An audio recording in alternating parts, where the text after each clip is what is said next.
Greetings and welcome to my daily devotional for Wednesday the 18th of November. Our reading comes from Hebrews chapter 3 and verses 7 to 9.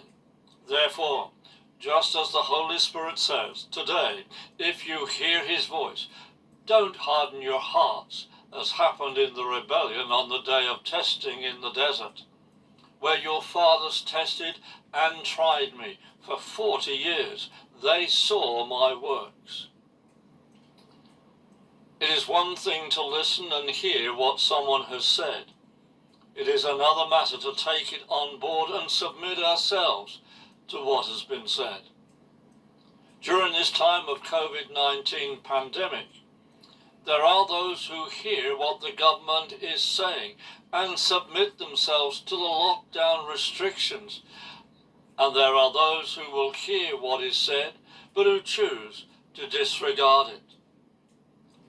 Where what is being said restricts people's freedom, there could be a hardening of the heart against following the government guidelines or laws.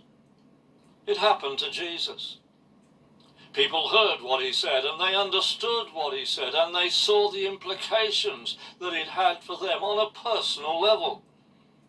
And in John 6, verses 60 to 63, in the context of Jesus teaching about him being the bread of life, we read that many heard, but didn't like what they heard.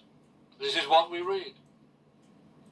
Then many of his disciples, on hearing this, said, "This is a hard teaching. Who is able to receive it?" Then Jesus knew within himself that his disciples were grumbling about this. He said to them, "Does this offend you? What if, then, you see the Son of Man going up to where he was in the first place? It is the Spirit who gives life. The flesh is of no benefit.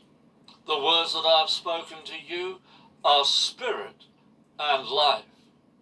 And then later in verse 66 we read, "From this time many of his disciples went back and didn't walk with him anymore." They hardened their hearts against Jesus and his teaching. The warning from Hebrews is not to harden our hearts. Do his words bounce off us because of a hard heart?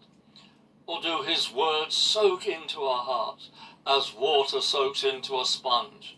The choice is ours to make. Today, let us make the choice to have a soft and absorbent heart towards Jesus.